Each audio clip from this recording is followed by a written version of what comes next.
गंगातरंग रमणीय जटाकलापम् गौरी निरंतर विभूषित वामभागम् श्री गुरुचरण सरोज रज निज मन मुकुर सुधारि वर्णो रघुवर विमल यश जोदायक फलचारि तुलसीदास जी के पद कमल बारंबार मनाए गुण गावों सिय राम के हनुमत हो सहाय। श्री सीताराम जी महाराज की जय। श्री हनुमान जी महाराज की जय। श्री सीताराम कथा रस रसिक श्रद्धालु श्रोता बंधुओं, श्रद्धामयी माताओं, भगवान श्री सीताराम जी की अहेत की कृपा से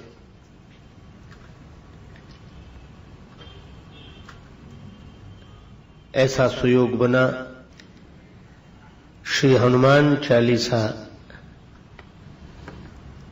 की पावन चर्चा का गायन श्रवण लाभ हम लोग प्राप्त कर रहे हैं। भगवत कृपा इसमें मुख्य हेतु है। श्री हनुमान चालीसा में श्री हनुमान जी के सुयश का वर्णन है। श्री हनुमान जी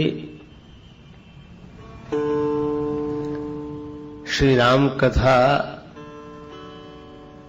श्रवण के परम रसिक श्रोता हैं। श्री राम जी की कथा सुनकर हनुमान जी प्रसन्न होते हैं और हनुमान जी की कथा सुनकर भगवान श्री सीताराम जी प्रसन्न होते हैं। तो अब तक हनुमान जी सुनना चाहते थे इसलिए राम कथा होते थे, श्री सीताराम जी सुनना चाहते हैं इसलिए हनुमान जी की कथा हो रही है। और हनुमान जी गुरुदेव के रूप में बहुत प्रभावशाली दिखाई देते हैं। गुरुदेव की भूमिका ही है जो जीवात्मा को परमात्मा से मिला दे, और भक्त भगवान को मिलाने का काम श्री हनुमान जी ही करते हैं। तो श्री हनुमान चालीसा की कथा का आरंभ हो। आज हम सब लोग श्री हनुमान जी की मंगलमयी चर्चा के श्रवण के लिए यहाँ विराजमान हुए।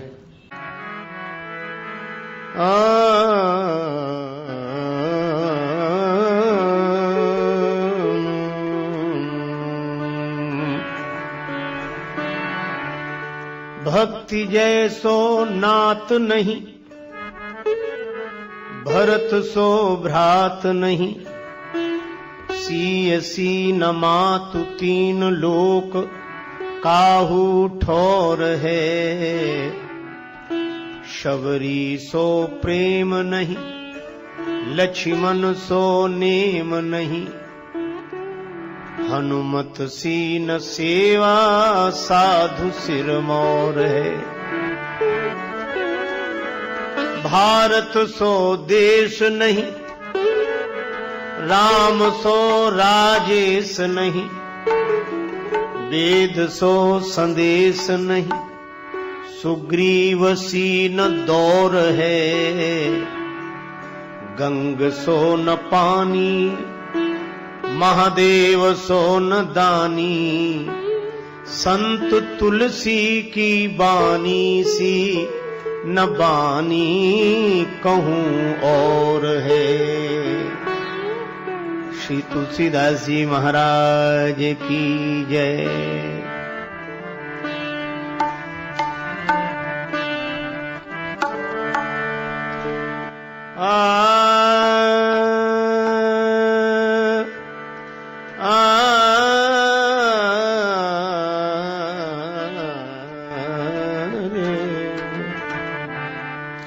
जो यह पढ़े हनुमान चालीसा, जो यह पढ़े, जो यह पढ़े हनुमान चालीसा, जो यह पढ़े।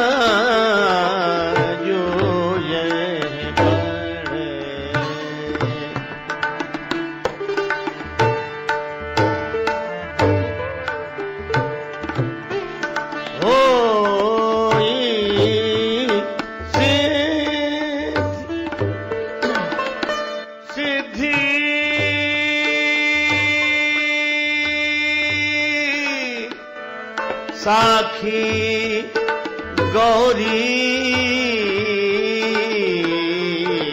सा, गौरी सा, साखी गौरी सा, जो यह पढ़े हनुमान चालीसा,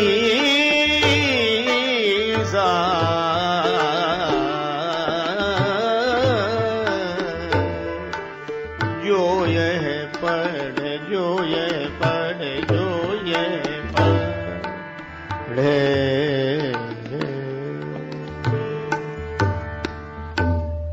जिस पंक्ति का भी गायन हुआ, यह पंक्ति श्री हनुमान चालीसा की फलश्रुति है। श्री तुलसीदास जी कहते हैं कि जो श्री हनुमान चालीसा का पाठ करेगा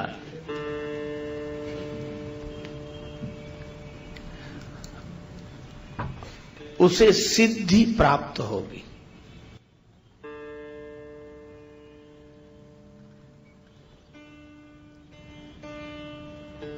सिद्धि के अनेक रूप हैं।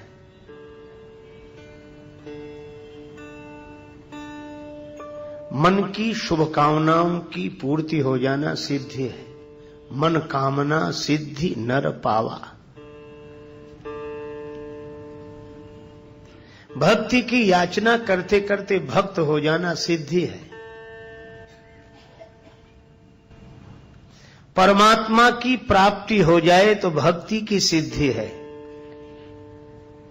और आत्मानुभूति हो जाए तो ज्ञान की सिद्धि है। जगत में राग न रहे तो वैराग्य की सिद्धि है। शुभ कामनाओं की पूर्ति हो जाए तो यह लौकिक दृष्टि से सिद्धि है।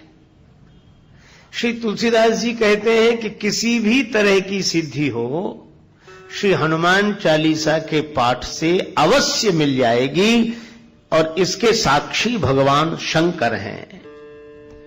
होए सिद्धि साखी गौरीशा। शंकर भगवान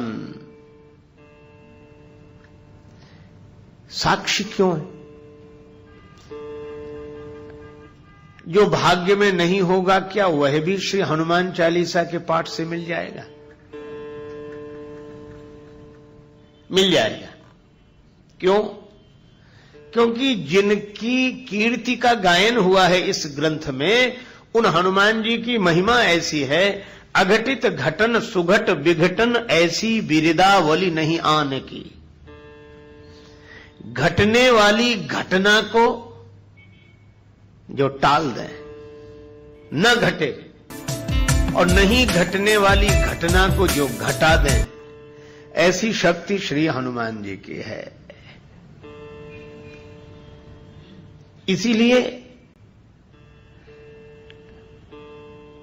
जिन्हें साधना की असफलता से सिद्धि न मिली हो, भाग्य में नहीं होने से सिद्धि न मिली हो, वे श्री हनुमान चालीसा का पाठ करें। उन्हें भगवान की कृपा से, हनुमान जी के बल से सिद्धि की प्राप्ति होगी।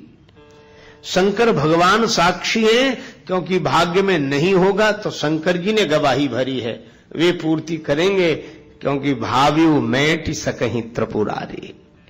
इसलिए यह अत्यंत सरल शब्दों में छोटा सा ग्रंथ दिखाई भले ही देता हो, पर इसकी महिमा महान है।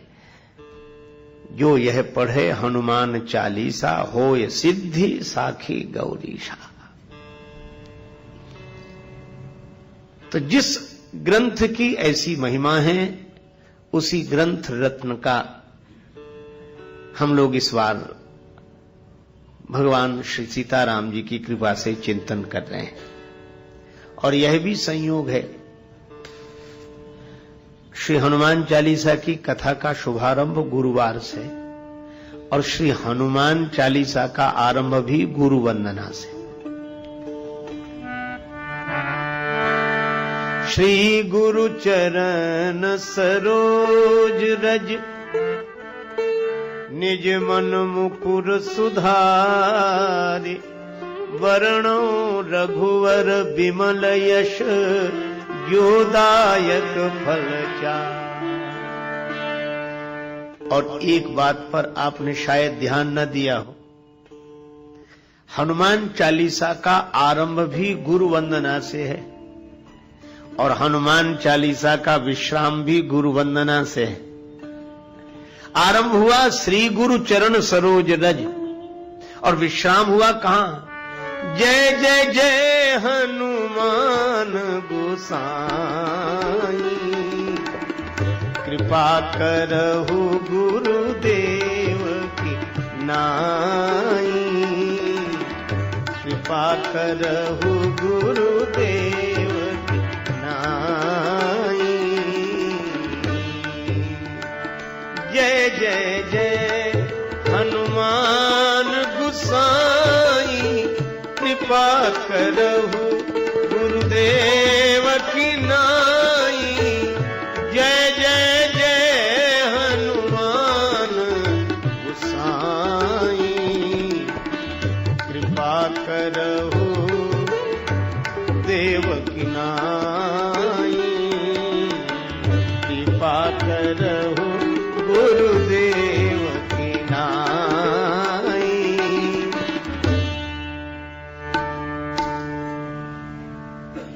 और इसका अर्थ है कि श्री तुलसीदास जी ने हनुमान जी को गुरुदेव के रूप में ही देखा है। क्यों देखा है?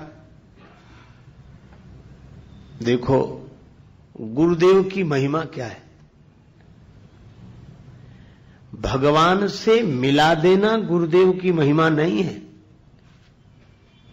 भगवान तो मिले मिलाए हैं,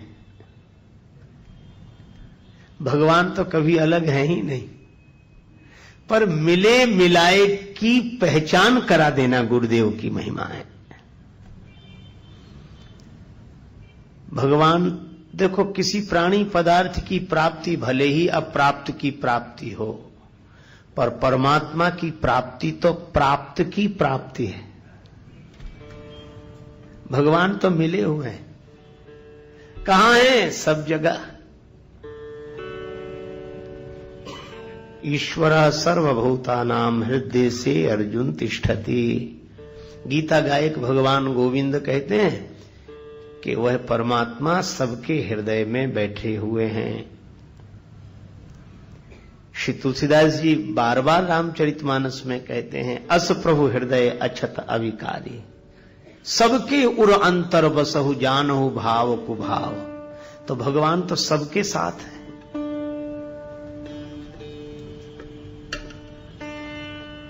तो जब भगवान मिल ही गए हैं या मिले ही हुए हैं, तो गुरुदेव की आवश्यकता क्यों? इसलिए खोया होए तो फिर मिले। कोई वस्तु खो गई हो तो खोजने से मिल जाएगी, और कोई रूठ गया हो तो मना लेंगे। होया होए तो फिर मिले, रूठा ले ही मनाए, पर मिला रहे फिर ना मिले, तासों कौन बसाए। तो जो मिला रहने के बाद भी न मिल रहा हो, मिलकर भी जो अनमिला हो, उससे मिला देने का काम गुरुदेव का है। अच्छा, तुलसीदास जी महाराज से किसी ने पूछा कि हनुमान जी आपके गुरुदेव क्यों हैं, क्या इन्होंने राम जी से आपको मिलाया? तुलसीदास जी बोले कि राम जी तो मिल गए थे,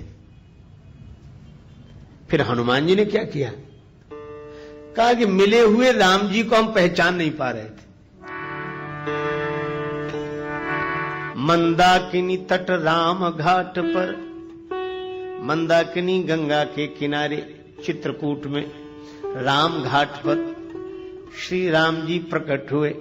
मंदाकिनी तट राम घाट पर प्रगटे दशरथ नंदन, बोले मधुर वाणी में धनुधर, बाबा दे दो चंदन।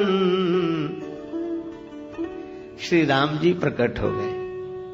तुलसीदास जी के आंखों से आंसू बरस रहे थे भगवान की याद में, भगवान के विरह में।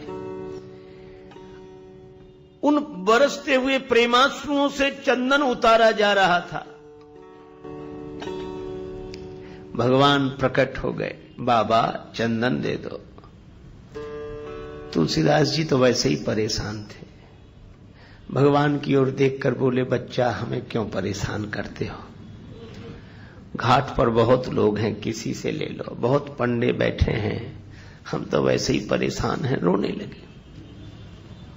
भगवान ने मन में सोचा कि अभी कम रो रहे हैं, हम चले जाएंगे तो ज्यादा रोएंगे, पहचान नहीं पा रहे हैं।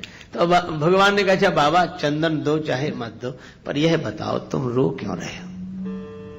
कौन खो गया है तुम्हारा? तुलसीदास जी रोते हुए बोले,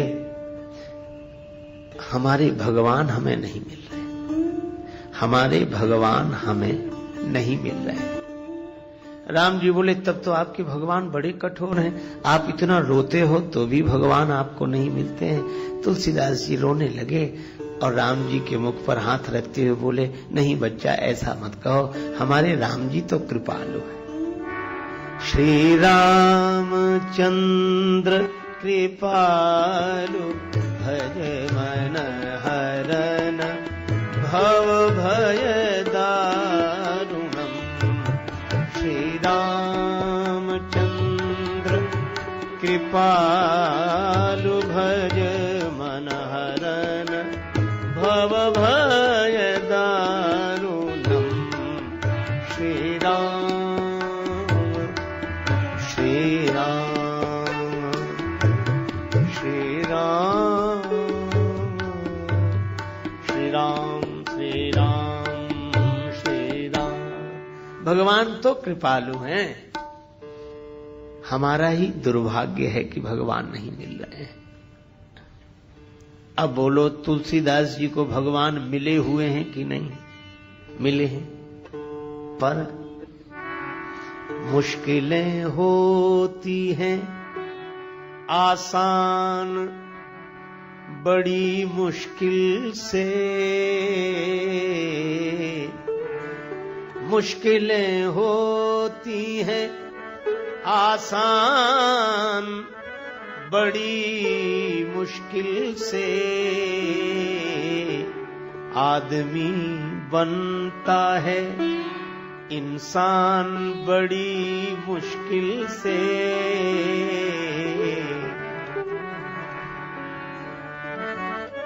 ढूंढने वाले को मिल जाते प्रभु हैं, लेकिन आंख कर सकती है पहचान बड़ी मुश्किल से। भगवान तो मिले हुए हैं, पर फिर भी जान पहचान नहीं है। तो मिले हुए को बताया किसने? अचानक आवाज सुनाई पड़ी, श्री रघुवीर खड़े हैं सन्मुख, तुलसी तू क्यों रोता? सफल करो द्रग हनुमान जी बोले बनकर तोता, चित्रकूट के घाट पर भई संतन की भीड़, तुलसीदास चंदन घिसे तिलक देत रघुवीर। श्री हनुमान जी तोता बनकर आए। हनुमान जी भी सुखदेव हैं। श्री कृष्ण कथा के सुखदेव व्यास नंदन है, पर राम कथा के सुखदेव तो अंजनी नंदन है। हनुमान जी भी तोते के रूप में प्रकट हो गए और तुलसीदास जी से कहा कि राम जी तो सामने ही हैं, जिनके लिए आंसू बहा रहे हो, जिन्हें तुम खोज रहे हो, वो तो तुम्हारे सामने ही हैं। यही गुरुओं का उपदेश रहा है। तभी तो सदगुरुदेव नानक जी कहते हैं, काहे रे बन ढूंढन जाई, सर्व अलेपा सदा एक रस, तो ही संग समाई, काहे रे बन खोजन जाई। हनुमान जी ने भी वही किया।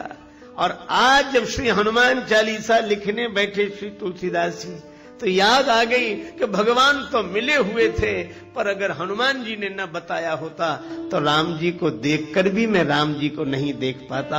और इसीलिए जब हनुमान जी ने बताया तो राम जी के चरणों में तुलसीदास जी गिर गए। लेकिन मन कबीरदास जी की तरह कह रहा था कि गुरु गोविंद दोऊ खड़े, काके लागू पाए, बलिहारी गुरुदेव की जिन गोविंद दिया मिलाए। तो जब जब श्री हनुमान जी का स्मरण तुलसीदास जी करते हैं तो उन्हें यह घटना याद आई। तभी वे आरंभ करते हुए लिखने लगे, श्री गुरु चरण सरोज रज। तो हनुमान जी हैं गुरुदेव, उनके चरण हैं कमल, और चरण कमल की जो धूल है, रज है, वह गुरुदेव के चरण कमलों का पराग है। अच्छा, रज की आवश्यकता पड़ी क्यों? देखो, दूसरे को देखना हो तो आंख ठीक होनी चाहिए, पर अपने आप को देखना हो तो केवल आंख से काम नहीं चलता। आंख तो ठीक हो, पर दर्पण भी साफ सुथरा होना चाहिए। आंख ठीक देख लेती हो, पर दर्पण यदि पवित्र ना हो तो अपने आप को नहीं देखा जा सकता। दर्पण भी साफ सुथरा चाहिए और आंख भी ठीक चाहिए। तो गुरुदेव की चरण रज का काम क्या है? तुलसीदास जी रामचरितमानस के आरंभ में कहते हैं कि गुरुदेव की जो चरण धूलि है, यह अंजन है। गुरुपद रज मृदु मंजुल अंजन, गुरुपद रज मृदु मंजुल।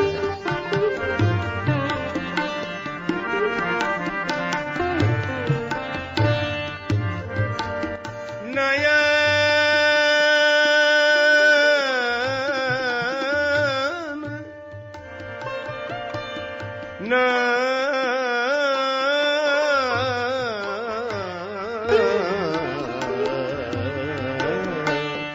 नयन अमीय दृग दोष विभंजन, गुरुपद रज मृदु गुरुपद रज मृदु, गुरुपद रज मृदु। गुरुदेव के चरण कमलों की धूल अंजन है। अंजन जो आंख में आंज आ जाए उसको अंजन, नेत्रों के दोष को दूर करने वाला हो वो अंजन। तो हनुमान जी महाराज हैं अंजनी नंदन। तो अंजनी नंदन है गुरुदेव, उनके चरण की धूलि बन गई अंजन। आंखों के लिए कौन सी आंखें? मरमी सजन सुमति कुदारी, ज्ञान विराग नयन उर्गारी।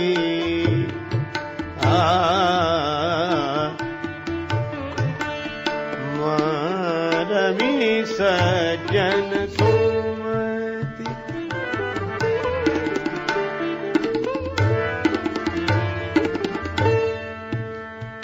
ज्ञान विराग नयन उर्गारी, यह दो आंखें जैसे बाहर की हैं, ऐसे ही दो आंखें भीतर की हैं, ज्ञान और वैराग्य। ज्ञान भी भीतर रहता है और वैराग्य भी भीतर रहता है। त्याग दिखाई देगा, क्रिया दिखाई देगी, कर्म बाहर दिखाई देता है, त्याग भी दिखाई देता है, लेकिन वैराग्य भीतर रहता है, वो दिखता नहीं, वो मन की दशा है।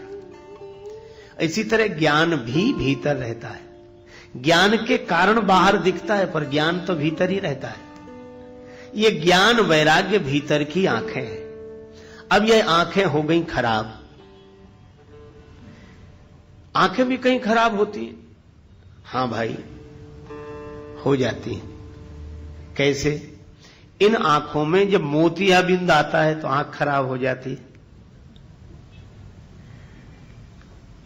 तो इन ज्ञान और वैराग्य की आंखों में भी मोतियाबिंद आ गया है। ज्ञान की आंख में द्वेष का मोतियाबिंद आ गया है और वैराग्य की आंख में राग का मोतियाबिंद आ गया।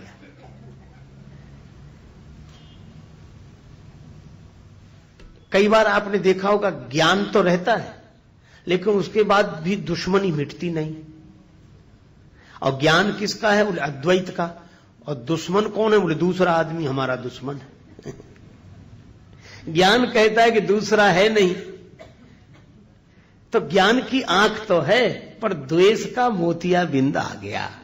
हमें ज्ञान तो अद्वैत का है पर द्वंद्व द्वैत में बना हुआ है। यही ज्ञान की आंख में द्वेष का मोतियाबिंद आ गया। और अगर ज्ञान की आंख ठीक है तो उमा जे राम चरण रत विगत काम मद क्रोध निज प्रभुमय देखई जगत तो केहिसन करई विरोध। फिर विरोध क्यों होगा? कोई प्रेम से भर जाए, भगवान को सर्वत्र देखेगा तो प्रेम से भर जाएगा।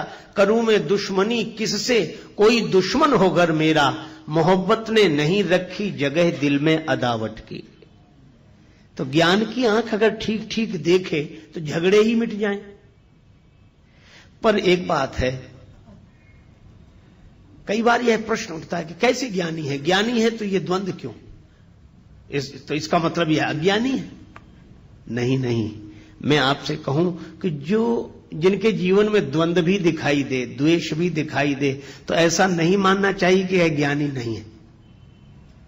अरे मोतियाबिंद आ जाए तो यह नहीं मानना चाहिए कि आंख नहीं है। आंख तो है, खराब हो गई है। इसी तरह ज्ञान होने पर भी जिनके जीवन में परस्पर द्वंद्व झगड़े दिखाई दें तो यह समझना चाहिए कि ज्ञान की आंख तो ठीक है, द्वेष का मोतियाबिंद आ गया। आंख तो है, ज्ञान तो है। अच्छा बोलो, हम आप सबको ज्ञान है कि नहीं? ज्ञान तो है पर आंख थोड़ी खराब हो गई। आंख तो है तो आंख नहीं लानी पड़ेगी, इसका इलाज कराना पड़ेगा। मैं भी आपसे निवेदन करता हूं कि आपको ज्ञान की जरूरत नहीं है, बस ये ज्ञान की आंख जो खराब हो गई है इसका इलाज कराने की जरूरत है बस। तो ज्ञान की आंख में द्वेष का मोतियाबिंद और वैराग्य की आंख में राग का मोतियाबिंद। अब ये ज्ञान और वैराग्य की आंख में आए हुए राग द्वेष के मोतियाबिंद को कैसे दूर करें? तुलसीदास जी बोले अंजन लगा। और अंजन गुरुपद रज मृदु मंजुल अंजन, गुरुपद रज मृदु मंजुल नयन अमीय द्रग दोष विभंजन, गुरुपद रज मृदु मंजुल, गुरुपद रज मृदु मंजुल, गुरुपद रज मृदु मृदु मंजुल पद मृदु मंजुल। गुरुदेव की चरण धूलि ये अंजन है और यह ज्ञान की आंख की बीमारी द्वेष को दूर कर देगी और ज्ञान की आंख को स्वस्थ कर देगी। अच्छा, वैराग्य तो है, पर आप कभी कभी देखते होंगे जो वैराग्यवान है उनमें भी राग दिखाई देता है, तो लोग तुरंत आलोचना करने लगते, काहे कि वैराग्य जब राग है। नहीं भाई, वैराग्य तो है, पर वैराग्य की आंख में ये बीमारी आ गई राग की। तो राग कैसे दूर हो? बस गुरुदेव की शरणागति लो, चरण धूल, जो गुरुदेव के चरणों के आश्रित रहते हैं उनकी ज्ञान वैराग्य की आंखें ठीक हो जाती हैं। गुरुदेव की चरण धूलि का अंजन ज्ञान वैराग्य की आंखों का दोष दूर करने वाला है। अच्छा, एक अद्भुत बात है, धूल अगर आंख में गिर जाए तो खुली हुई आंख भी बंद हो जाती है। धूल अगर आंख में गिर जाए तो खुली हुई आंख भी बंद हो जाती है। लेकिन अद्भुत बात है, वही धूल जब गुरु जी के चरण से जुड़ जाए तो जो धूल खुली हुई आंख को बंद करने वाली थी, वही जब गुरुदेव के चरण से जुड़ जाती है तो बंद हुई आंख को खोलने वाली बन जाती है। यह गुरुदेव के चरणों की महिमा है। अच्छा, और गंभीरता से सोचें, रज, रज धूल को भी कहते हैं और रज रजोगुण को भी कहते हैं। रजोगुण का संबंध काम से है, कामेश क्रोधेश रजोगुण समुद्भवः। श्रीमद् भगवद गीता में कहा गया, रजोगुण से काम उत्पन्न होता है। लेकिन वही रज गुरुदेव के चरण से जुड़ जाए। एक आपने उदाहरण सुना होगा, राम जी की चरण रज ही तो अहिल्या चाहती थी, उद्धार हो गया। क्यों? अहिल्या जी का भाव यह था कि रज के कारण ही पतन हुआ है, काम के कारण ही पतन हुआ है। का वही रज जब भोग से जुड़ती है तो पतन का हेतु बन जाती है, और वही रज अर्थात कामना भगवान से जुड़ती है तो उद्धार का हेतु बन जाती है। तो रज वही है, पर गुरुदेव के चरण से जुड़ जाए। अगर हमारी कामना भी हो तो बस यह कामना हो, संतन ढींग बैठी बैठे, संतन ढींग बैठी बैठ, लोक लाज होई, संतन ढींग बैठी बैठी, संतन ढींग बैठी बैठी बैठी बैठी बैठी बैठी, ढींग बैठे बैठे। जब मन सत्संग में लगने लगे, प्रथम भगति संतन कर संगा, गुरुदेव में लगने लगे,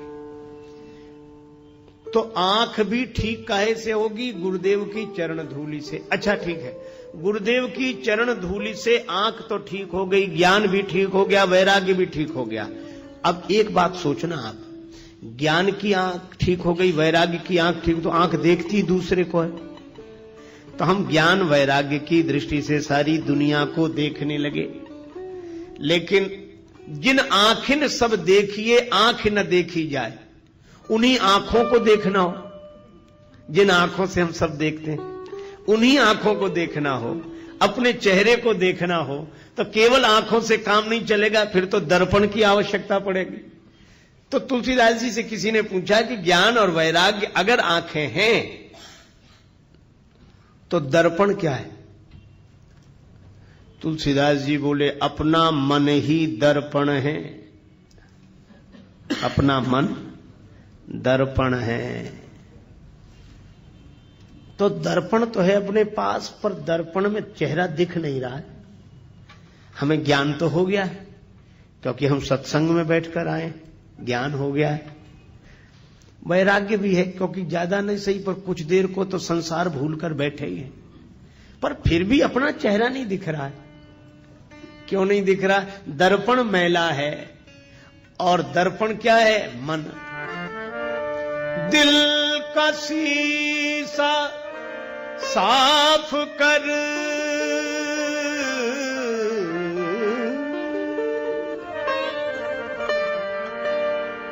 दिल का दर्पण साफ कर, दूर कर अभिमान को, अभिमान को। प्रेम भक्ति के बिना, प्रेम भक्ति के बिना नहीं नाथ के मन भाएगा, सोई परम पद पावेगा, सोई परम पद पावेगा। जो भजे हरि को सदा, जो भजे हरि को सदा, सोई परम पद पावेगा, सोई परम पद पावेगा।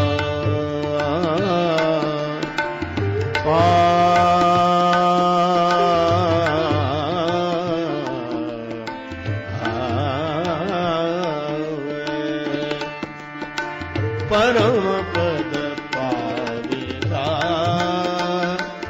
सोही परम पद पावेगा।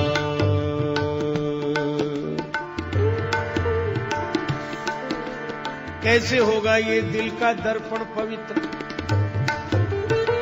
मन का शीशा कैसे साफ होगा? छोड़ दुनिया के मजे सब, बैठ कर एकांत में, एकांत में ध्यान धर,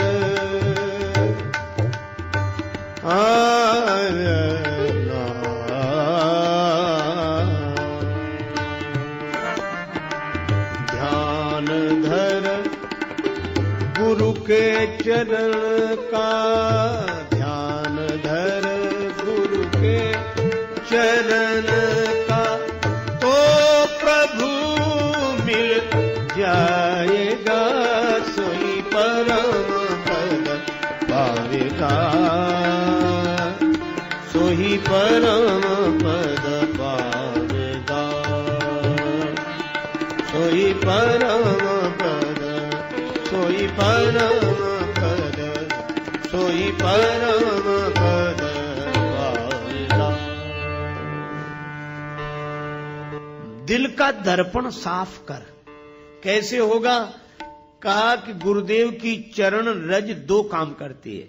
गुरुदेव की चरण धूल दो काम करती है। ज्ञान वैराग्य की आंख ठीक करने के लिए, राग द्वेष का मोतियाबिंद दूर करने के लिए अंजन का काम करती है। क्योंकि नियरे होए सूझत नहीं, लानत ऐसी जिंद, तुलसी या संसार को भयो मोतिया बिंद। तो ज्ञान वैराग्य की आंखों का, राग द्वेष का मोतिया बिंद दूर करने के लिए गुरुदेव के चरण कमलों की धूल अंजन है। और मन का दर्पण अगर साफ करना हो तो बस वही धूल उस दर्पण पर डाल दो। आपने देखा राख से, मिट्टी से साफ किया जाता है। तो जैसे आप राख से कोई चीज साफ करते हैं, मिट्टी से साफ करते हैं, तो पहले तो उसे लगा लेते हैं और उस पर पानी डालते हैं, तो राख या धूल अलग होती है पर उसको साफ कर देती है। इसी तरह गुरुदेव की चरण धूली अपने मन के दर्पण में लगाकर फिर प्रेम के आंसुओं का जल गिराओ, मन का दर्पण निर्मल हो जाएगा। और इसीलिए तुलसीदास जी यहां कहते हैं, श्री गुरु चरण सरोज रज रज सुधार कर, किसके लिए? निज मन मुकुर सुधार। अपना मन रूपी दर्पण ठीक कर लें और अपना मन जैसा होगा वैसा ही चेहरा दिखाई देगा। तो मन पवित्र हो जाए। निर्मल मन जन सो मोहि पावा। निर्मल मन जिसका होता है उसे भगवान मिलते हैं। तो मन की निर्मलता से मिलते हैं भगवान और गुरुदेव की कृपा से होता है मन निर्मल। तो यहां से श्री तुलसीदास जी हनुमान चालीसा आरंभ करते हैं। यह मन पवित्र क्यों कर रहे हो? वर्णो रघुवर विमल यश विमल जस जो दायक फल चारि। गुरुदेव की चरण रज का अंजन बनाकर ज्ञान वैराग्य की आंखें पवित्र करके, गुरुदेव की चरण धूलि से मन रूपी दर्पण को पवित्र करके मैं श्री राम जी के चरित्र का वर्णन कर रहा हूं। वर्णौ रघुवर विमल जस। अच्छा एक बात बताओ, हनुमान चालीसा में तो हनुमान जी की महिमा ही गाई गई, पर वर्णौ रघुवर विमल जस कह रहे हैं मैं राम जी का पवित्र यश वर्णन कर रहा हूं। राम जी का यश वर्णन कर रहे हैं और महिमा हनुमान जी की गा रहे हैं। क्यों? तुलसीदास जी बोले मैं हनुमान जी का स्वभाव जानता हूं, वैसे आएंगे ही नहीं बुलाने पर। एक ही है कारण उन्हें बुलाने का। ये कहो वर्णौ रघुवर विमल जस।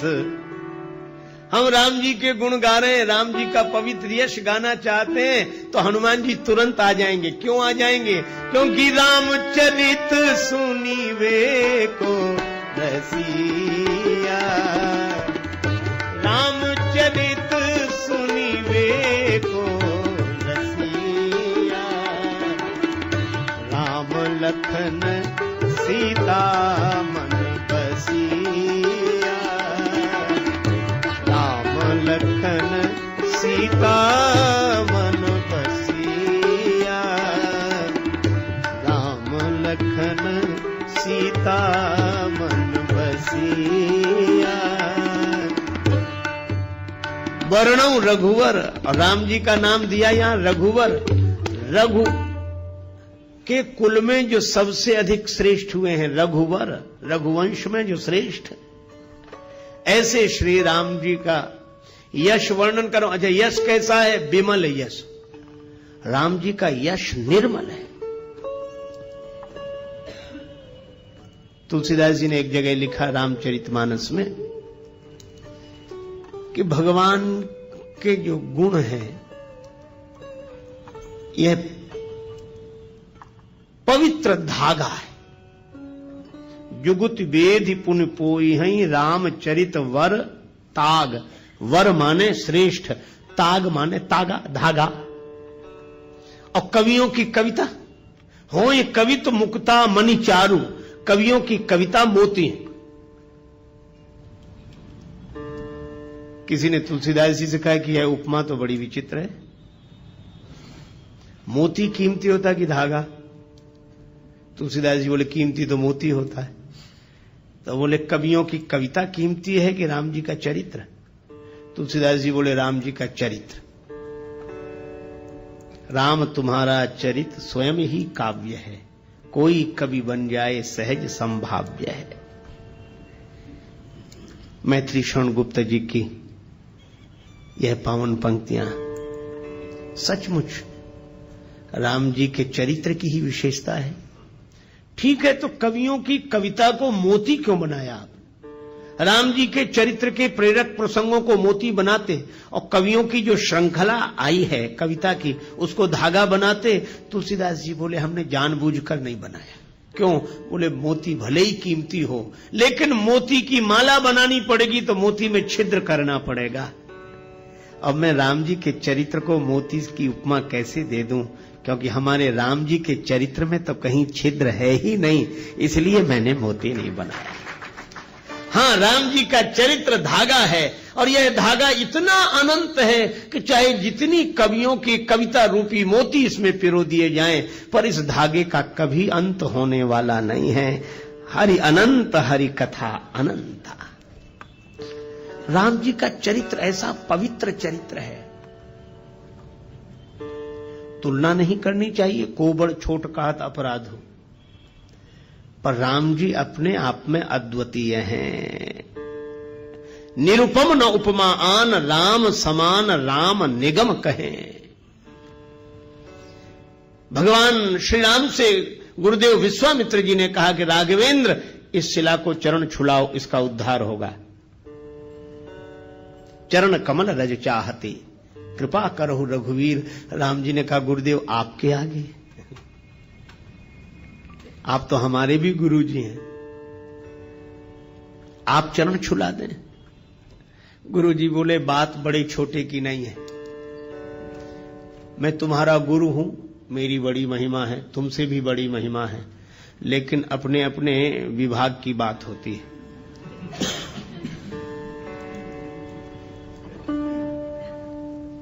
कहीं कहीं चेले की महिमा गुरु से भी अधिक होती है। राम जी बोले सो कैसे? आपने तो मुझे भी ज्ञान दिया है। बोले बात ज्ञान की नहीं है राम, सुनो। क्या? कहा कि अहिल्या का जो पतन हुआ है यह भ्रमवश इंद्र को गौतम के रूप में स्वीकार करने से चरित्र से पतन हुआ, चरित्र चला गया, और चरित्र से जो गिर गया हो उसका उद्धार कौन करे? तब गुरु जी ने कहा कि चरित्र से जो गिर गया उसका उद्धार उसकी चरण धूलि कर सकती है जो चरित्र से कभी न गिरा हो। और राम इस दृष्टि से देखें तो एकमात्र तुम ही हो और कोई नहीं है। क्यों? मन में विकार आ जाता है, पर हम ज्ञान वैराग्य विचार के बल पर संभल जाते हैं।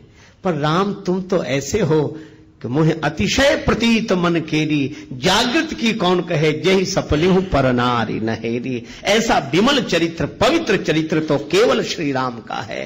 राम तुम्हारे जैसा कोई चरित्रशील नहीं, इसीलिए मैं कहता हूं कि जो चरित्र से गिर गया है उसका उद्धार होगा तो तुम्हारे जैसे चरित्रशील की चरण धूलि से ही होगा। इसलिए चरण कमल रज चाहती कृपा करो रघुवीर। राम जी जैसा निर्मल चरित्र, पवित्र चरित्र दूसरा नहीं। अरे औरों की बात जाने दो। रावण गया कुंभकर्ण के पास, कुंभकर्ण ने पूछा क्या बात है लंकापति, बहुत उदास दिखाई दे रहे हो, तुम चिंतित आज दशानन क्यों? रावण बोला हर ली हमने मिथिलेश कुमारी, हमने सीता जी का हरण कर लिया। तुम चिंतित आज दशानन क्यों, हर ली हमने मिथिलेश कुमारी। कुंभकर्ण बोला अधिकार किया तुमने उन पर? रावण बोला लखती ही नहीं वह और हमारी, वे हमारी ओर देखती तक नहीं। तब तुम एक काम करते, क्या महात्मा बन गए, उनका हरण कर लाए, तो राम जी का रूप बनाकर परमात्मा बनकर अधिकार पा लेते। नकली ही तो बनना था। रावण बोला कि बड़ी कठिनाई है। क्या? तब राघव ही न बने तुम क्यों? कुंभकर्ण ने पूछा। रावण ने उत्तर दिया इसमें हमको भय भैरव भारी, जब राघव रूप लगा बनने तब मातु समान लगी पर नारे। जब मैं राम जी का चिंतन करने लगा तो मेरे मन से वासना चली गई। ऐसा पवित्र चरित्र है राम का। विश्वामित्र जी ने कहा कि राम चरित्र की दृष्टि से जो पवित्रता तुम्हारे अवतार में है वह अन्यत्र दुर्लभ है, इसलिए मैं तुम्हारा गुरुजी हूं, पर अहिल्या का उद्धार तो तुम्हारी ही चरण धूलि से होगा। ऐसा राम जी का वर्णौ रघुवर विमल यश, ऐसा पवित्र चंद्र। देखो चंद्र कितना भी ऊंचा रहे पर फिर भी कलंक है, कलंक लगा है चंद्र में, घटता बढ़ता रहता है। लेकिन हमारे रामचंद्र ऐसे चंद्र हैं जो निष्कलंक चंद्र हैं, जिनमें घटने बढ़ने की घटना नहीं होती, सदा एक रस निर्मल पवित्र चंद्र श्री रामचंद्र हैं। तुलसीदास जी कहते हैं ऐसे राम जी का यश वर्णन कर रहा हूं। कैसा है यश का? वर्णौ रघुबर विमल यश। राम जी का चरित्र विमल है। अच्छा, तो ये मन को क्यों सुधार रहे हो? निज मन मुकुर सुधार। कहा कि पवित्र चरित्र का वर्णन पवित्र मन से ही किया जा सकता है। सो न हो ये बिनु विमल मति मोहि मति बल अति थोर। तो ये पवित्र मन हो जाए तो कैसे होगा? बोले पहले मन पवित्र हुआ, श्री गुरु चरण सरोज रज निज मन मुकुर सुधारी, वर्णौ रघुवर विमल जस। मैं राम जी के पवित्र यश का वर्णन करना चाहता हूं, इसलिए श्री हनुमान जी मेरा मन निर्मल कर दो। किसी ने पूछा क्यों करना चाहे तो क्या फायदा है? आजकल तो बड़ी कठिनाई है, बिना फायदे के आदमी कुछ करता ही नहीं है। किसी से कहो भजन करो, करें तो क्या फायदा? अच्छा, बहुत सी चीजें हैं। एक आदमी ने हमसे बार बार कहा, बहुत तंबाकू गुटखा खाते थे, बार बार मुंह भरने, फिर कहें आप भजन की कहते हो क्या फायदा? बोले आप जब जब भजन की कहते हो हमें तो बड़ी परेशानी लगती, करें क्या फायदा? हमने कहा अच्छा एक बात बता दो, तुम ये बार बार तंबाकू गुटखा खाते हो, इससे क्या फायदा? सो बोले कहे तो ठीक रहे, फायदा तो कुछ नहीं। हमने कहा फिर क्यों? बोले आदत पड़ गई। तो हमने कहा कि बिना फायदे के ये खा सकते हो, बिना फायदे की सोचे ये सड़ी गली चीज खा सकते हो, तो क्या भगवान का भजन बिना फायदे की सोचे नहीं कर सकते हो? छोड़ो, फायदे की मत सोचो, तुम तो भजन करो, और जिस दिन इसमें रस आ जाएगा उस दिन फायदे की नहीं सोचोगे, भजन किए बिना रहा नहीं जाएगा। लेकिन इसका यह अर्थ नहीं कि फायदा होगा नहीं, जरूर होगा, लेकिन फायदे की तरफ मन मत ले जाओ। तुलसीदास जी से किसी ने पूछा कि आप राम जी का विमल यश गा रहे हैं, क्या फायदा, क्या मिलेगा? तुलसीदास जी बोले क्या नहीं मिलेगा? जो दायक फल चार, ये चार फल प्रदान करेगा, धर्म अर्थ काम और मोक्ष। राम जी का चरित्र गाने वाला। देखो जब व्यक्ति बोलता है ना, दिमाग से बोलता है, कोई बात कहता विचार दिमाग से, लेकिन जब कोई गीत गाता है तो दिल से।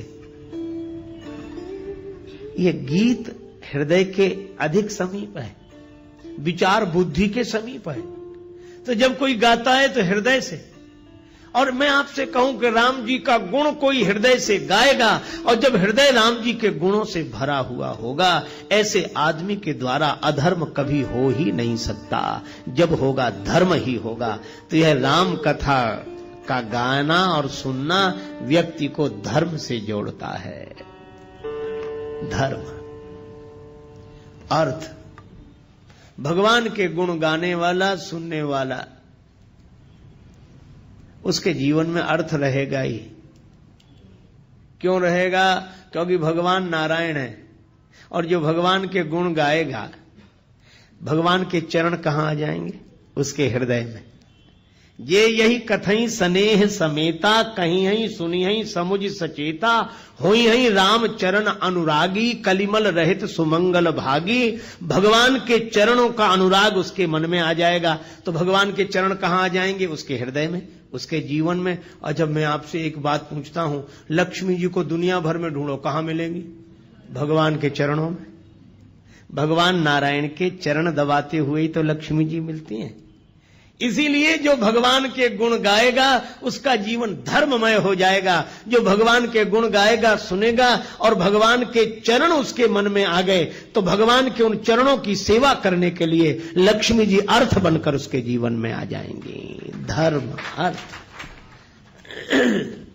और जो राम जी के गुण गाकर ऐसे मस्त हो जाए कि उसकी कोई कामना न रहे, प्रेम में भर जाए। विभीषण जी ने यही कहा कि लंका का राज्य पाने की वासना पहले थी, और कछु प्रथम वासना रही, प्रभुपद प्रीति सरित सो बही। आपका प्रेम उमड़ गया था, वो भी इच्छा नहीं रही। हमें कुछ नहीं चाहिए, कुछ नहीं चाहिए, हमारी कोई इच्छा नहीं, कोई कामना नहीं। भगवान ने कहा कि तुम्हारी कोई इच्छा नहीं, पर अब हमारी इच्छा हो गई। तुम निष्काम हो गए तो हम सकाम हो गए। अब हमारे मन में इच्छा है। यद्यपि सखा तव इच्छा नाही, मोर दरस अमोघ जग माही।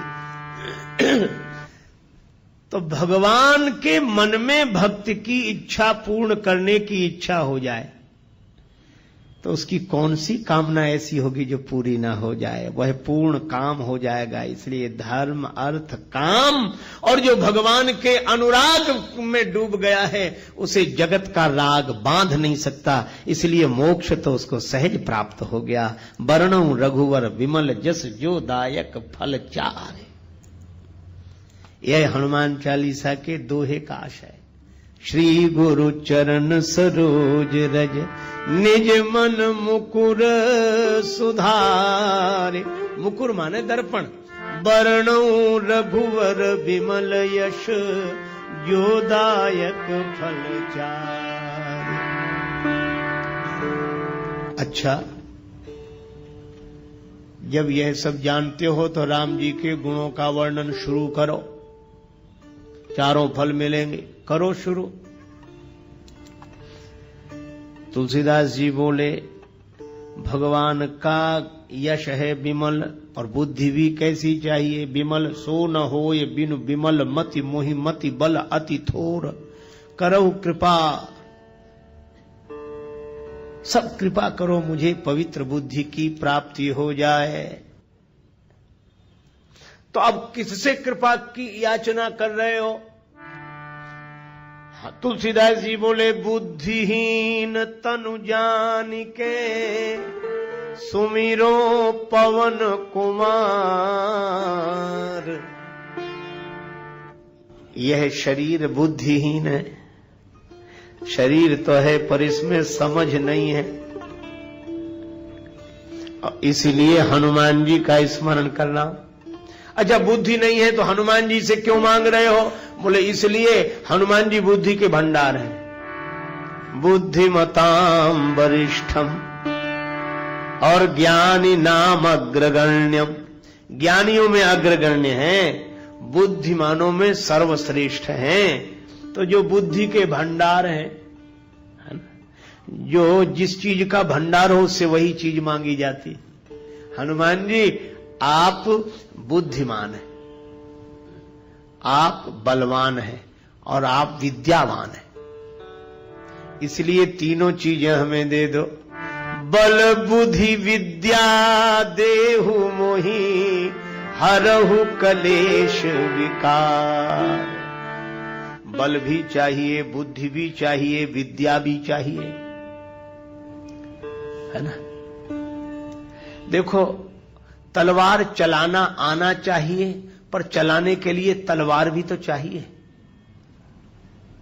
तो विद्या का उपयोग करने के लिए बुद्धि चाहिए, पर बुद्धि जिसका उपयोग कर सके ऐसी विद्या भी तो चाहिए। तो बुद्धि और विद्या दोनों।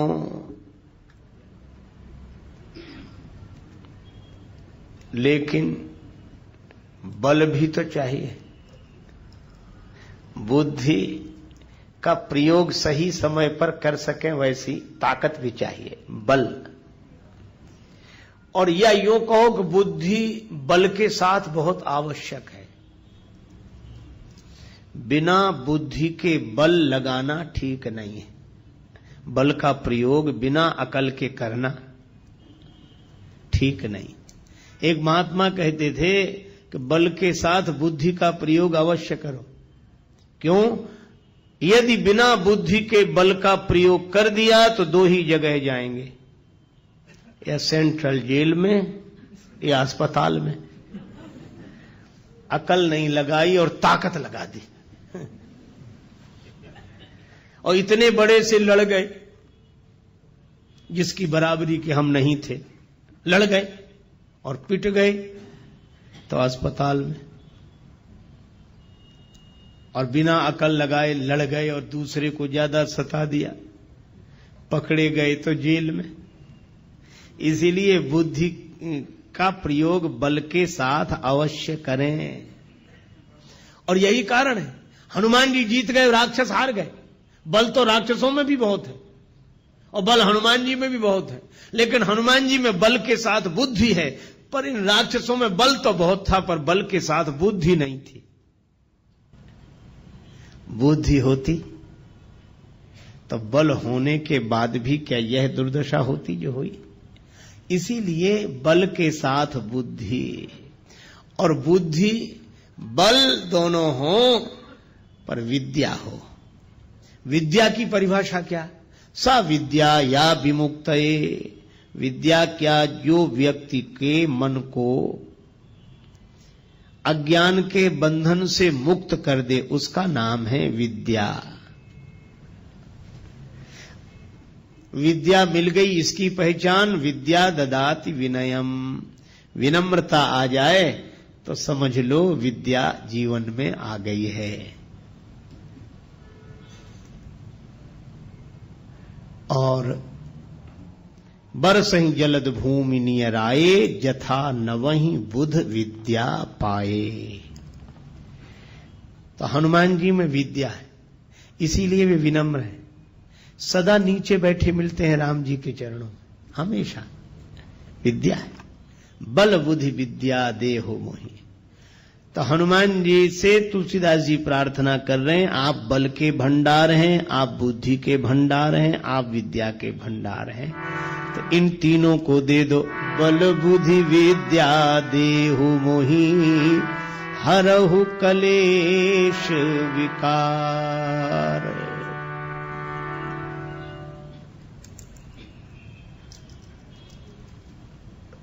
देखो,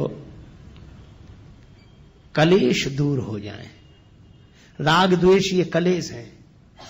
अभिनिवेश, अस्मिता, अविद्या, अविद्या, अस्मिता, अभिनिवेश, राग द्वेष, यह 5 क्लेश हैं योग शास्त्र के अनुसार। ये क्लेश मिट जाएं, विद्या होगी तो अविद्या नहीं होगी, विनम्रता होगी तो अस्मिता नहीं होगी, वैराग्य होगा तो अभिनिवेश नहीं होगा, और ज्ञान वैराग्य जब होंगे तो न राग होगा न द्वेष होगा। ये 5 क्लेश मिट जाएं। बल बुद्धि विद्या देहु मोहि, हरहु कलेश और विकार, काम क्रोध मोह, लोभ मोह मद मत्सर, ये 6 विकार हैं, 6 विकार हैं। काम क्रोध लोभ मोह मद मत्सर। मत्सर का अर्थ है दूसरे से ईर्ष्या करना, मत्सर। मद का अर्थ है अभिमान। मोह का अर्थ है एक ही जगह रुके रह जाना, अटक जाना। देखो, कभी आपने देखा ना, किसी गीत की रिकॉर्ड बज रहा हो, ऐसे सुई चलती है उस पर, ग्रामोफोन पर, तो कभी कभी हम लोग बचपन में देखते उसकी सुई एक जगह अटक जाती थी तो उतना गाते रहते थे।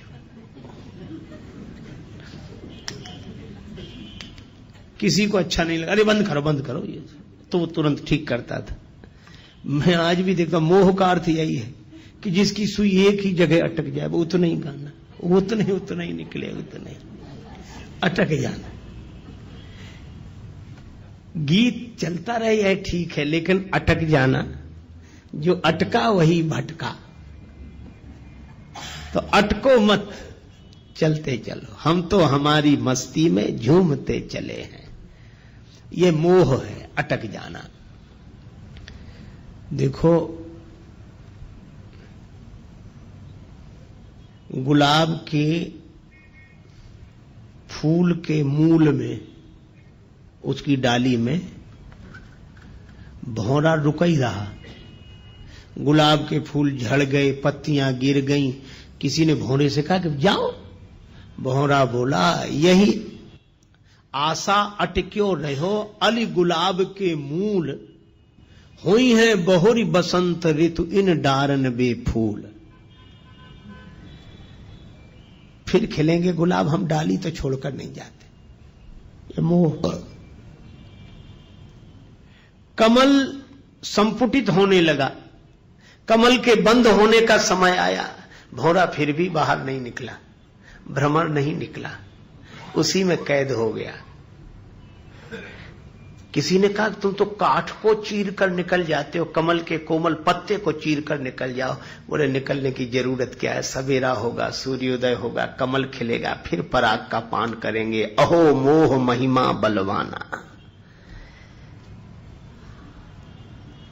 और तब तक सूर्योदय होने के पूर्व ही एक मतवाला हाथी आया, उस कमल को मूल सहित तोड़ कर ले गया, खा गया। भौरे का जीवन भी समाप्त हो गया। इसी तरह मोही मन यह सोचता है कि अटके रहो, फिर रस लेने के लिए अटके रहो, तब तक काल का मतवाला हाथी आकर जीवन ही नष्ट कर देता है। ये मोह। मत्सर, दूसरे से ईर्षा। मद माने अभिमान। जो मिला है, देखो अभिमान कब आता है, मिली हुई चीजों पर ध्यान जाता है तो अभिमान आता है, मिली हुई विशेषताओं पर ध्यान जाता है तो अभिमान आता है, और देने वाले पर जब ध्यान जाता है तो अभिमान चला जाता है। फिर भगवान दिखाई देते हैं, अभिमान नहीं। मद, मत्सर, दूसरे से ईर्षा, अपनी तरफ कम ध्यान, दूसरे की तरफ ज्यादा। अपना दुख उतना दुख नहीं है जितना कि दूसरे का सुख नहीं देखा जा रहा है। मत्सर, मोह, मद। और इसी तरह काम, क्रोध, लोभ, चार। ये काम, क्रोध, लोभ, मोह, चार, मद, मत्सर, ये 6 विकार हैं। लोभ है, जो मिला है वह छूटे नहीं कभी, यह लोभ है। अच्छा देखो, लोभ और लालच में अंतर है। दूसरे का मिल जाए ये लालच है, लेकिन लोभी कौन, बोले दूसरे का मिले चाहे न मिले पर हमारा न जाए, ये लोभ है। काम, कोई ना कोई इच्छा बनी ही रहे, कभी शांति से नहीं बैठ पाते। अच्छा कभी भी आप देखना, मन को देखते रहना, यह हमेशा कुछ ना कुछ चाहता रहता है कि नहीं। अगर ऐसा हो जाता तो, ऐसा हो जाता तो, ऐसा हो जाता तो, ये ऐसा हो जाता तो ही इस होने में सुख से नहीं रहने दे रहा है। हो जाता तो हो जाता। ये काम विश्रामहारी, इस काम के कारण ही विश्राम नहीं मिलता, और इसमें कहीं विघ्न पड़ जाए तो क्रोध प्रकट हो जाता है। काम पूर्ति पर बढ़ता लोभ। चलो कामना पूरी हो गई तो, और कामना पूरी तो हो गई। अच्छा एक बात बताओ, जितने काम से भरे हुए मन वाले हैं हम लोग, अच्छा हम लोगों ने कोई भी चीज 2 बार मांगी? आप प्रयोग करके देखें क्या? हमारी तो एक बार, तो एक बार मिल जाओ, बस एक बार मिल जाओ। इच्छा है एक बार मिल जाओ, बस एक बार। और एक बार करते करते अनेक बार जन्म जन्म के मर गए। अनेक बार कोई कहता ही नहीं, एक बार। ये कामना कहती है एक बार, लेकिन अनेक बार भी तृप्त नहीं होगी, हो नहीं सकती। और इसमें विघ्न पड़ जाए तो क्रोध उत्पन्न होता है, और कामना पूरी न हो तो क्रोध उत्पन्न हो जाता है, कामना पूरी हो जाए तो लोभ उत्पन्न हो जाता है। काम पूर्ति पर बढ़ता लोभ, नहीं मिले तो होता क्षोभ। क्रोध अग्नि में जीवन को मत व्यर्थ जलाना रे, मुसाफिर चलते जाना रे, मुसाफिर चलते जाना रे। ना अटको ना भटको ये है देश बिराना रे, मुसाफिर चलते जाना रे, चलते जाना रे, मुसाफिर चलते जाना रे।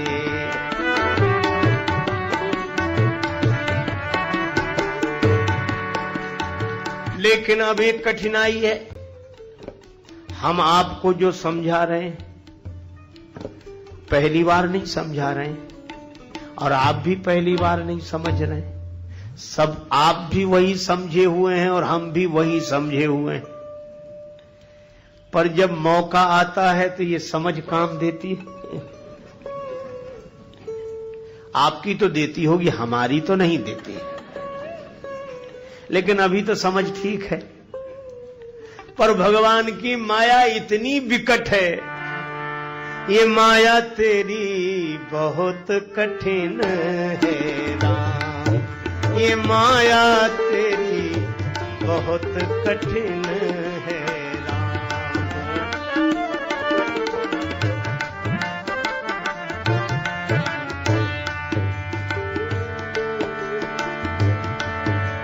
दुख में सुख दिखला के बनाती, दुख में सुख दिखला के बनाती, बड़ों बड़ों को गुलाम बहुत कठिन है राम, ये माया तेरी बहुत कठिन है राम, बहुत कठिन है राम। अच्छा विचार करना, करता नित्य विरोध क्रोध का, कहता बुरा परिणाम। जो क्रोध का विरोध करते हैं गलत है, क्रोध नहीं करना चाहिए, क्रोध अच्छी चीज नहीं है, बात सही है, लेकिन उनको ही जब क्रोध आता है तब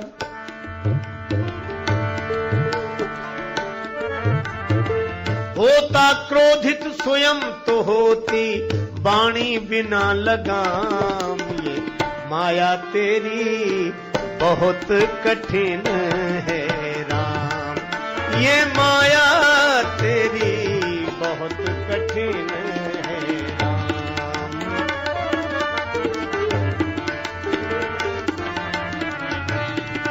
ये माया तेरी बहुत कठिन है राम।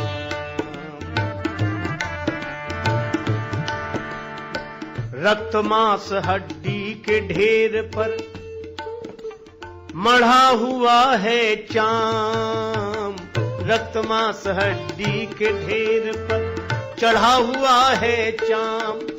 सभी जानते हैं, लेकिन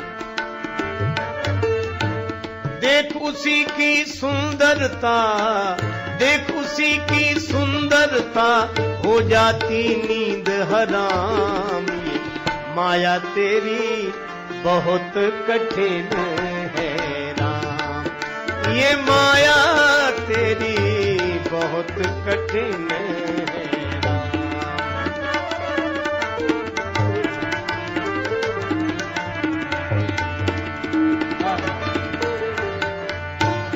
कठिन है राम।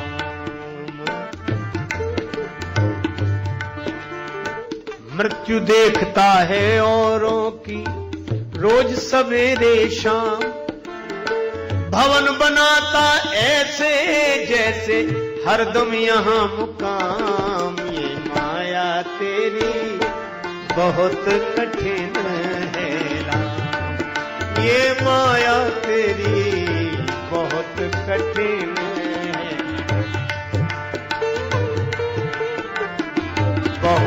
कठिन है राम। राजेश्वर प्रभु तुम करुणा निधि, मायापति है नाम। राजेश्वर प्रभु तुम करुणा निधि, मायापति है नाम। नाथ निवेरो अपनी माया, नाथ निवेरो अपनी माया, जीव लहे विश्राम। बहुत कठिन है राम, ये माया तेरी बहुत कठिन है। ये माया तेरी बहुत कठिन है, ये माया तेरी बहुत कठिन है राम। इसलिए जानने के बाद भी जिसके कुप्रभाव से हम मुक्त ना हो पाए, जिस वजह से उसी का नाम माया है। सो दासी रघुवीर के समझे मिथ्या सोपी। हम समझ गए कि मिथ्या है, तीन काल में नहीं है, पर छूट न राम कृपा बिन नाथ कहूं पद रोप। कागभूषण जी कहते हैं गरुड़ जी मेरा अनुभव है, निज अनुभव अब काऊं खगेसा, बिनु हरि भजन न जाहि कलेशा। इन क्लेशों से विकारों से मुक्त होना पुरुषार्थ का परिणाम नहीं है, प्रसाद का परिणाम है, किसी का कृपा प्रसाद का परिणाम है। इसीलिए तुलसीदास जी कहते हैं कि मैं जानता हूं कि ये क्लेश है और ये विकार हैं, पर जानकर भी मैं इनसे मुक्त नहीं हो पा रहा हूं। इसलिए दीन होकर हनुमान जी महाराज मैं आपकी शरण में आया हूं, इसलिए आप कृपा करो। क्या बोले, इन क्लेश और विकारों से मैं तो मुक्त नहीं हो पा रहा हूं, पर आप बल बुद्धि विद्या देहु मोही। लेकिन ये बल बुद्धि विद्या मिलने के बाद भी ऐसा ना हो कि जीवन वैसा ही बना रहे, तो और क्या करें? कहरहु कलेश विकार, हमारे क्लेशों को और विकारों को दूर करें। ऐसी तुलसीदास जी ने प्रार्थना की हनुमान जी से, हरहु कलेश विकार। और उसके बाद आरंभ करते हुए कहा, जय हनुमान ज्ञान गुण सागर, जय कपीश तिहुँ लोक उजागर। राम दूत अतुलित बल धामा, अंजनी पुत्र पवन सुत नामा। जय हनुमान ज्ञान गुण सागर, जय हनुमान ज्ञान गुण सागर। जय कपीश तिहुँ लोक उजागर। रामदूत अतुलित बल धामा, अंजनी पुत्र पवन सुत नामा। जय हनुमान हनुमान,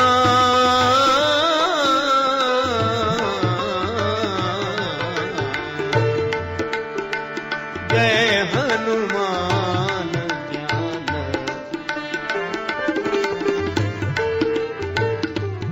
श्री हनुमान चालीसा का आरंभ करते हुए गोस्वामी जी कहते हैं, जय हनुमान ज्ञान गुण सागर, जय कपीश तिहुँ लोक उजागर।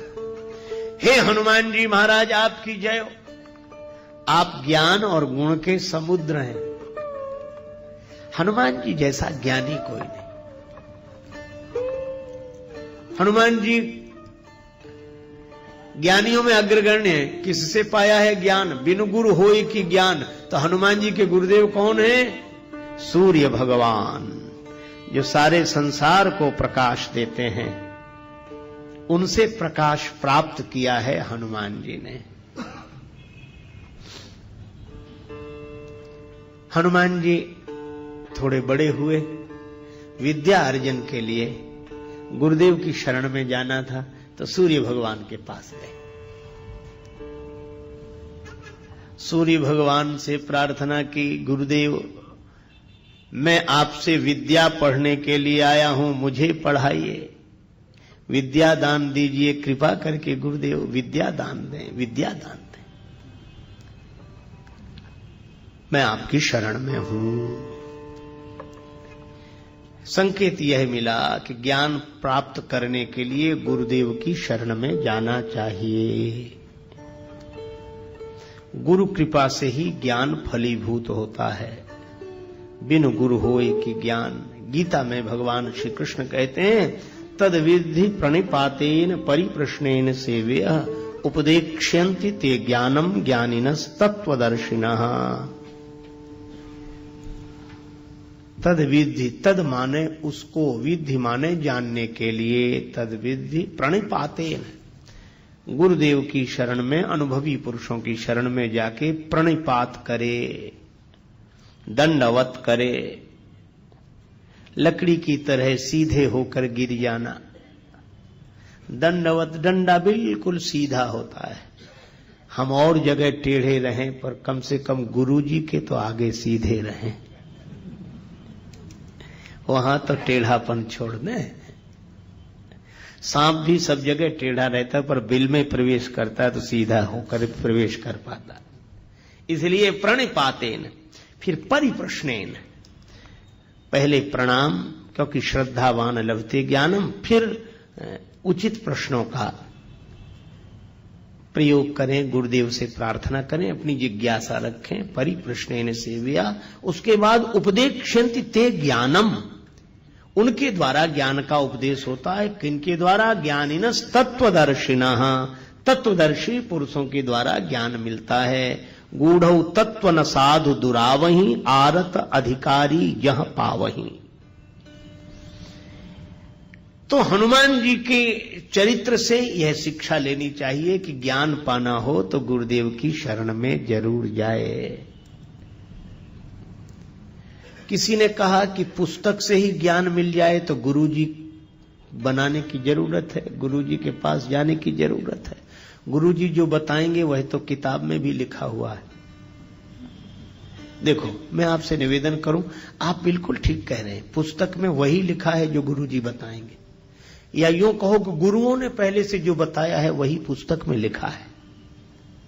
लेकिन फिर भी पुस्तक कभी उस तक नहीं पहुंचा सकती। पुस्तक केवल पुस्तक है, पुश करती है, धक्का देती उस दिशा में, पुस्तक है, पुस्तक नहीं। अच्छा, जैसे एक उदाहरण की बात आप देखो, किताब में लिखा है आपको मुंबई शहर से कहीं किसी दूसरे शहर में रेलगाड़ी से यात्रा करनी है, और रेलगाड़ियों का वर्णन जिस किताब में है वो रेलवे टाइम टेबल आपके हाथ लग गया है ना। अब उसमें सभी रेलगाड़ियों का वर्णन है, उसमें सभी रेलगाड़ियां हैं और उसमें कोई भी रेलगाड़ी नहीं, हो ही नहीं सकती उसमें रेलगाड़ी है ही नहीं। लेकिन जिसमें रेलगाड़ी है नहीं, पता रेलगाड़ी का उसी से लगता है जिसमें नहीं है। और कोई सोचे कि किताब मिल गई है, अब रेल पकड़ने की क्या जरूरत, सब रेलें हैं इसमें। तो किताब लिए बैठा रहेगा, बताता तो रहेगा, पर वो पहुंच कहीं नहीं पाएगा। पर उस किताब को लेकर जो यात्रा कर चुका हो उससे पूछो तो वह सही जगह का पता बताएगा। उस स्टेशन से यह गाड़ी मिलेगी, ऐसे टिकट लेना पड़ेगा, ऐसे बैठना पड़ेगा। तो यह किताब में नहीं लिखा है, यह वह बताएगा। पर बैठोगे आप उसी ट्रेन में जो आपने किताब में पढ़ी थी। तो जैसे ग्रंथ के साथ गुरु की आवश्यकता है, अनुभवी पुरुष की आवश्यकता है। जैसे कोई भोजन बनाने की कला विधि किताब में पढ़ ले और वो सोचे कि बस इतनी देर पानी को गर्म करे तब दाल डाले उसमें, मान लो उसमें 15 मिनट लिखा हो और आग ही न जल रही हो और घड़ी देखकर कोई दाल डाल दे, पानी गर्म क्या कुनकुना भी नहीं हुआ था। अब कहे भाई किताब में लिखा था। अच्छा, या इतनी आग तेज हो कि वो 10 मिनट में ही खोलने लगे पानी, हम 15 मिनट का इंतजार करें क्योंकि किताब में लिखा है। इसीलिए अनुभवी की आवश्यकता है। बिन गुरु होए की ज्ञान, ज्ञान की होए विराग बिन। ग्रंथों का मर्म समझने के लिए भी गुरुजनों की शरण में जाना चाहिए। यह परंपरा है और यह परंपरा अनुभवी पुरुषों की है। ये कोई नासमझ लोगों की बनाई हुई व्यवस्था नहीं है। अच्छा, वैसे भी देखो, मैं ब्रह्म हूं यह पढ़कर जान लेने के बाद भी जब तक गुरुदेव के द्वारा नहीं सुनते कि तत्त्वमसि त्वं ब्रह्म हो, तब तक वह ब्रह्मानुभूति होती नहीं है। इसलिए हमारे गुरुदेव भगवान कहते थे, जब तक आत्म लखे नहीं कोई सुखी न होई, और बिन सदगुरु के लखा न जावे भेष पंथ हो कोई। बिन गुरु होई कि ज्ञान हो नहीं सकता। इसीलिए हनुमान जी के चरित्र से यह शिक्षा लेनी चाहिए कि हनुमान जी तो इतने बड़े ज्ञानी। अच्छा, जहां गुरु जी के पास गए वहां तो वो बचपन में ही पहुंच गए थे, बाल समय रवि भक्ष लियो। लेकिन हनुमान जी जानते हैं कि वह एक छलांग थी और जीवन में जो घटता है वो किसी छलांग से नहीं, उसकी व्यवस्था है। उसके आधार पर परंपरा का पालन करना चाहिए, परंपरा नहीं तोड़नी चाहिए। हनुमान जी सोचते वो बचपना था, पर व्यवस्था तो यह है। इसीलिए वे सूर्य भगवान की शरण में गए और विधिवत प्रार्थना की कि मैं आपका शिष्य होना चाहता हूं, मुझे मंत्र दो, मुझे ज्ञान दो, मैं आपका शिष्य हूं, बनना चाहता हूं। सूर्य भगवान ने सोचा कि केवल मंत्र देना होता तब तो कोई बात नहीं, पर ये तो पढ़ने के लिए रहेगा। सूर्य भगवान ने सोचा कि इस बालक को पहले भी कभी देखा है, कौन है ये? अरे याद आया, ये वही है जो बचपन में एक बार आया था। सूर्य भगवान ने सोचा ऐसे विद्यार्थी को पास रखना ठीक नहीं है, पढ़ते पढ़ते कब भूख लगावे।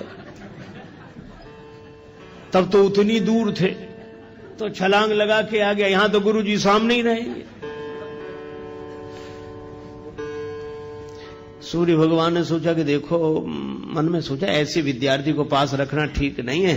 तो बोले ऐसा है कि हम चलते फिरते गुरु जी हैं, एक जगह तो रहते नहीं, कल कहीं थे, आज कहीं और उसके बाद फिर कहीं। तो पढ़ो तो ऐसे गुरु जी के पास रहकर पढ़ो जो एक जगह रहते हो, तो तुम भी वहीं रहो और उनके आश्रम में रहो, पढ़ो। अब हमारे साथ कैसे, हम तो सुबह कहीं और शाम कहीं और दोपहर कहीं और रात कहीं, कोई ठिकाना तो है नहीं।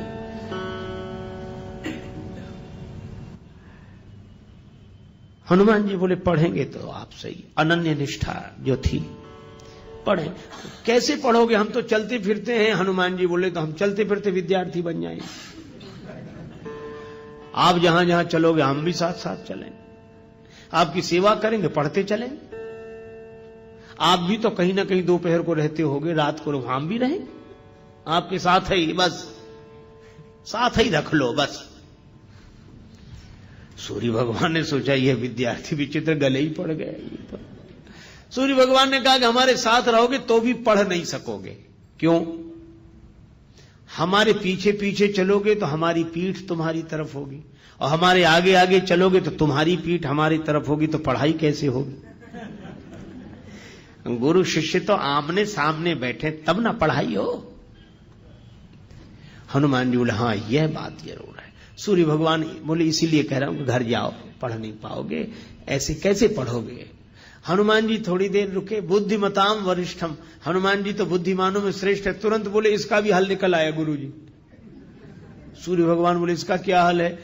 हनुमान जी बोले हम आपके आगे उल्टे उल्टे चलेंगे, किसी की पीठ किसी की तरफ, आपके आगे उल्टे चलेंगे। सूर्य भगवान बोले वाह, अभी तो पढ़ाई शुरू नहीं हुई, गुरु जी के आगे ही उल्टे चलोगे, फिर पढ़ने से फायदा ही क्या है? काहे को पढ़ रहे कि गुरु जी के आगे ही उल्टे चलेंगे? अच्छा निश्चय है यह तो, कि हम तो आगे आपके आगे ही उल्टे चलेंगे, फिर पढ़ने का लाभ क्या? प्रयोजन क्या? हनुमान जी ने हाथ जोड़कर कहा, गुरुदेव यही तो मैं कह रहा हूं कि अगर गुरुदेव का ज्ञान पाकर भी वैसे ही चलते रहे जैसे पहले चल रहे थे तो पढ़ने का प्रयोजन ही क्या है? गुरुदेव से ज्ञान पाकर तो फिर उलटकर चलना चाहिए, जैसे पहले चलते थे वैसे नहीं, अब उलट कर चलो। गई सो गई अब राख रही को, बीत गई सो बीत जान दो अब ही बना लो काम। जो गया सो गया, उसके लिए कुछ मत सोचो। गई सो गई अब राख रही को, जो बचा है उसका उलट कर चलो। सूर्य भगवान बोले बिल्कुल ठीक है, अब पढ़ाऊंगा तुम्हें। भानु सो पढ़न हनुमान गए, भानु मन अनुमान शिशु केल कियो फेर फार सो।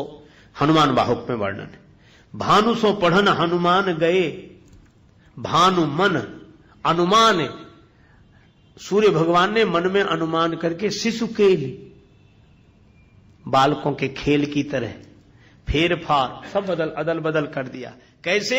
बोले पाछले पगन गम मगन गगन मग क्रम को न भ्रम कपि बालक विहार सो।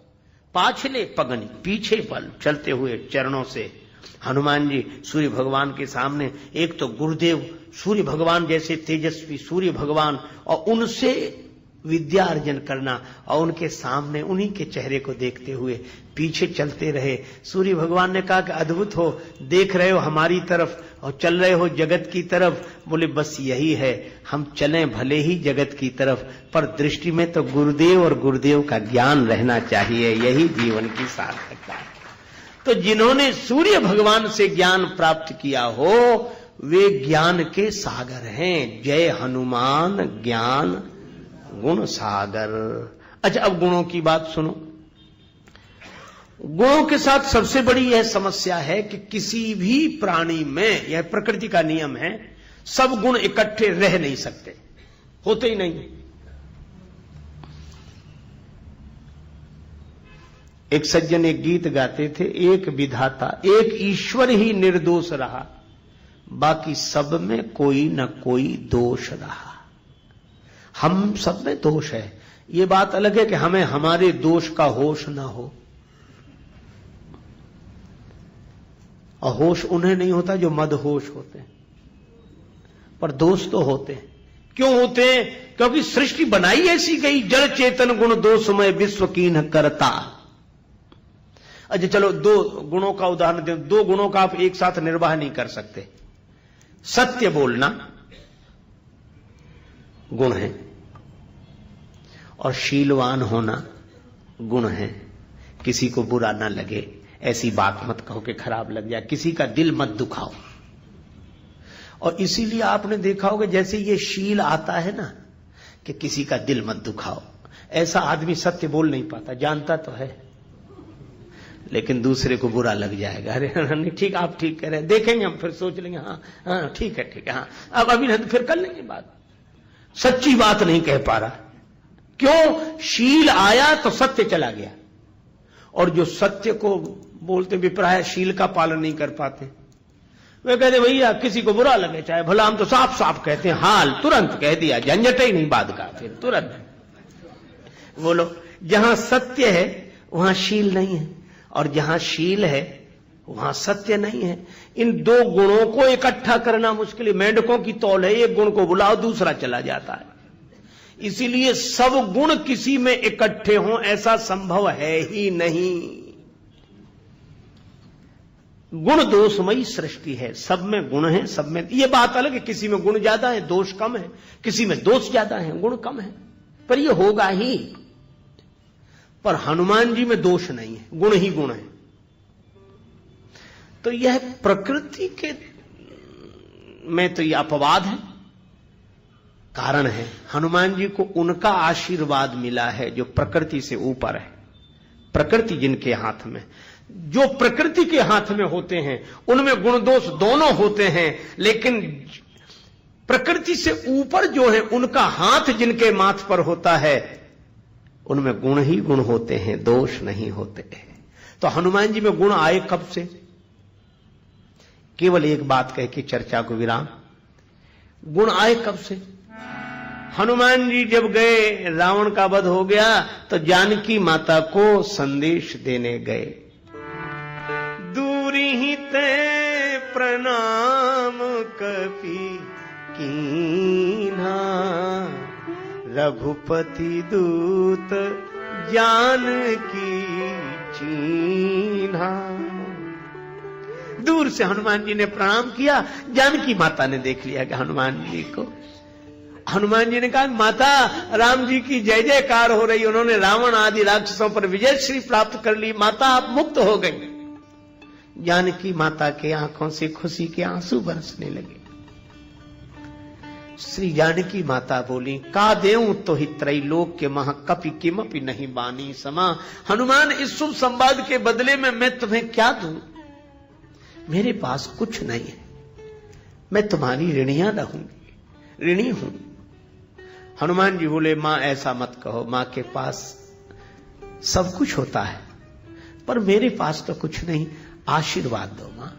बेटे का सबसे बड़ा धन तो मां का आशीर्वाद है। तो जानकी माता ने कहा कि अगर आशीर्वाद की बात है तो बेटा हनुमान, मैं यही कह रही हूं, क्या सुन सुत सदगुण सकल तव हृदय बसहु हनुमंत, सानुकूल कौशलपति रहई समेत अनंत। हनुमान, सारे सदगुण तुम्हारे भीतर निवास करें।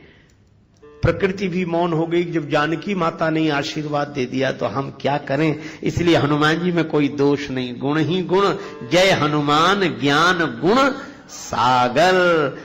और हनुमान है इसलिए ज्ञान गुण सागर हुए हैं। हनुमान का अर्थ जिसने अपने मान का हनन कर दिया हो, जो अभिमान रहित हो। ज्ञान और गुणों के सागर होने के बाद भी जो अभिमान रहित हैं, उन हनुमान जी महाराज की जय हो, जय हो, जय हो। ऐसा कहते हुए तुलसीदास जी महाराज ने हनुमान चालीसा आरंभ किया। हम लोग हनुमान चालीसा की कथा कह सुन रहे हैं। इसका फल क्या है? जो यह पढ़े हनुमान चालीसा, होई सिद्धि साखी गौरी सा।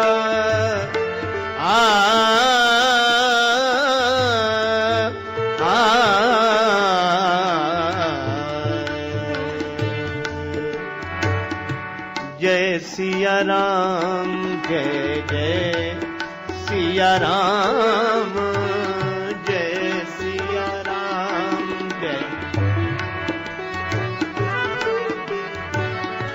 जय सिया राम, जय जय सिया राम, जय सिया राम, जय जय सिया राम, जय सिया राम, जय जय सिया राम, जय सिया राम, जय जय सिया राम, जय जय सिया राम, जय सिया राम, जय जय राम, जय जय राम, जय जय। श्री सीताराम जी महाराज की जय। श्री हनुमान जी